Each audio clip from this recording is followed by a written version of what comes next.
দর্শক, একটা ভিডিও দেখাই একটু অংশবিশেষ। তারপরে সেই বিষয়ে একটা খবর আপনাদেরকে জানাই।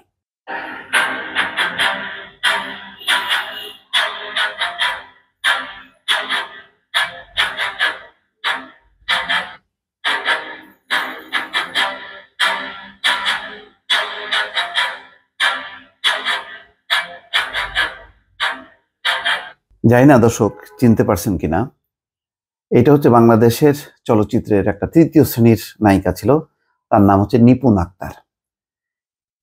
কিন্তু তৃতীয় শ্রেণীর নায়িকা বা চলচ্চিত্র অভিনেতা অভিনেত্রী হলেও তার দাপট ছিল কিন্তু একদম রাষ্ট্রের শীর্ষ পর্যায়ে। এবং সেই দাপটের উৎস কি জানেন?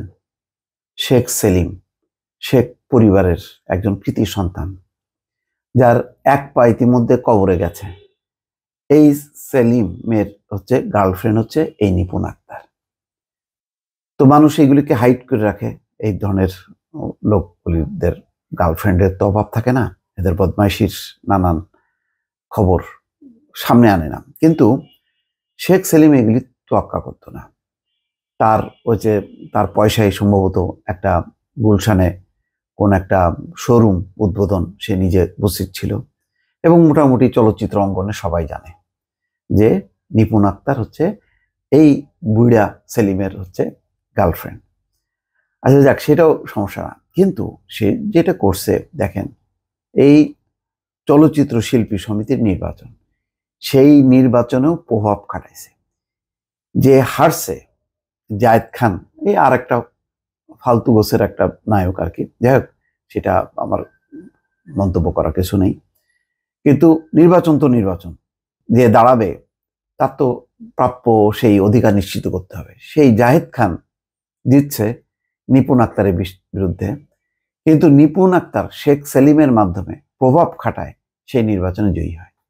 এই মানে নির্বাচনটাকে কোন পর্যায়ে নিয়ে গেছে, মানে ছোটখাটো এই চলচ্চিত্র সমিতি ও মুখ সমিতি সেই সব মানে জায়গায়ও কোনো নির্বাচন হইতে পারে নাই এদের কারণে।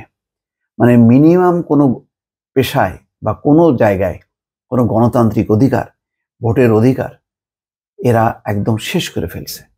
তো প্রথম আলোর রিপোর্টটা হলো এই, নিপুণকে জয়ী করতে 17 বার ফোন করেন শেখ সেলিম। কাকে করেন?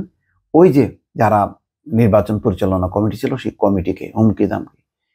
ওই হুমকি দামকি আসছে নানা জায়গাতে, নানা পুলিশ এজেন্সি, স্বরাষ্ট্র মন্ত্রণালয় থেকে পর্যন্ত ফোন আসছে। সেই রিপোর্টটাই হয়েছে। চিত্রনায়িকা নিপুণ আক্তার চলচ্চিত্র শিল্প সমিতির নির্বাচনে রাজনৈতিক প্রভাব খাটিয়েছেন এমন অভিযোগ আগেই উঠেছিল। বিশেষ করে চলচ্চিত্র শিল্পী সমিতির নির্বাচন নিয়ে 2022 সালে কম জল ঘোলা হয়নি। এটা একেবারে হাইকোর্ট সুপ্রিম কোর্ট পর্যন্ত উঠছে এই চলচ্চিত্র সমিতির নির্বাচন। সেবার নির্বাচনের সভাপতি পদে ইলিয়াস কাঞ্চন, সাধারণ সম্পাদক পদে প্রাথমিক গণনায় জায়েদ খান জয়ী হন। কিন্তু এই ফলাফল মেনে নেননি সাধারণ সম্পাদক পদে পরাজিত নিপুণ আক্তার। পরবর্তীকালে আদালতের নির্দেশে শিল্পী সমিতির চেয়ারে বসেন তিনি। এবং আমাদের আইন আদালত এমনই ছিল, উচ্চ আদালত, তাও হাইকোর্ট, সুপ্রিম কোর্ট, তারা শেখ সেলিমের মানে ফোনে এখানেই কুপকাত হয়েছে, মনে যেন সরকার পরিবর্তন হয়েছে। তারা শেখ সেলিমের ওই ফোনের দাপটে তারাও রায় দিয়ে দিল যে জায়েদ খান অযোগ্য, নিপুণ হচ্ছে যোগ্য। জানা যায় শিল্পী সমিতিতে নিপুণের দাপটের পেছনে এক রাজনীতিবিদদের সরাসরি প্রভাব ছিল। মানে শেখ সেলিমের কথাই বলা হচ্ছে। সে সময় ভয়ে মুখ না খুললেও এবার প্রকাশ্যে শিল্পী সমিতির নির্বাচনে রাজনৈতিক হস্তক্ষেপের অভিযোগ আনলেন সেই সময় দায়িত্ব পালন করা নির্বাচন কমিশনাররা। এখন তারা মুখ খুলতেছে। আসলে কি বলবো, এখন তারা কেন, আমরাও তো অনেকে মুখ খুলতে পারিনি। সূত্র জানায় নির্বাচনের ফলাফলের রাতটি ছিল নির্বাচন কমিশনারদের জন্য ভয়াবহ পরীক্ষার রাত। ফলাফল গণনার শুরু থেকেই একের পর এক হুমকি আসতে থাকে। পরিস্থিতি বেগতিক হয় ফলাফল ঘোষণার আগ মুহূর্তে, কারণ জায়েদ খানের চেয়ে ভোটে পিছিয়ে যান নিপুণ। তখন থেকে একের পর এক ক্ষমতাসীন রাজনৈতিক ব্যক্তিরা ভয়ভীতি দেখান। এই ঘটনা প্রসঙ্গে প্রধান নির্বাচন কমিশনারের দায়িত্ব পালন করা পীরজাদা হারুন জানান, তিনি 5 বার শিল্পী সমিতির নির্বাচনে কমিশনারের দায়িত্ব পালন করেছেন। তার বিরুদ্ধে কোনো অভিযোগ কখনোই ছিল না। কিন্তু 2022 সালের নির্বাচনে তার উপর চাপ প্রয়োগ করা হয়, যা তাকে মানসিকভাবে এখনো আতঙ্কিত করে। হারুন বলছেন, নির্বাচনে নিপুণ তাকে জয়ী দেখতে অনেক উপর থেকে এক ক্ষমতাবান রাজনীতিবিদ একের পর এক ফোন করতে থাকেন। তিনি সে সময় স্বরাষ্ট্র মন্ত্রণালয় সহ প্রায় সব মন্ত্রণালয়ে সরাসরি প্রভাব খাটাতেন এবং নিয়ন্ত্রণ করতেন বলে বলা যায়। এই যে শেখ সেলিম কোনো মন্ত্রী ছিল না, কিন্তু ওই যে যেহেতু শেখ পরিবারের, এটা তো একটা রাজ পরিবার, সে তার মন্ত্রিত্বে না থাকলেও তার এক ফোন পাইলে সমস্ত মন্ত্রণালয় কাঁপাকাঁপি শুরু করতো, প্রভাব খাটাতো।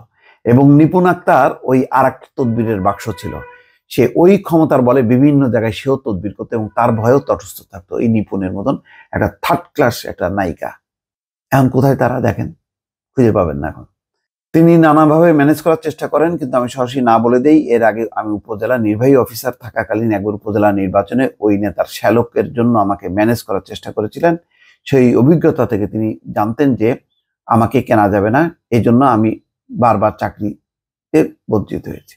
যাই হোক, পরে ওই তারা তো না করলো, কিন্তু সে ওই উচ্চ আদালতের মাধ্যমে সে জয়ী হয়ে আসে।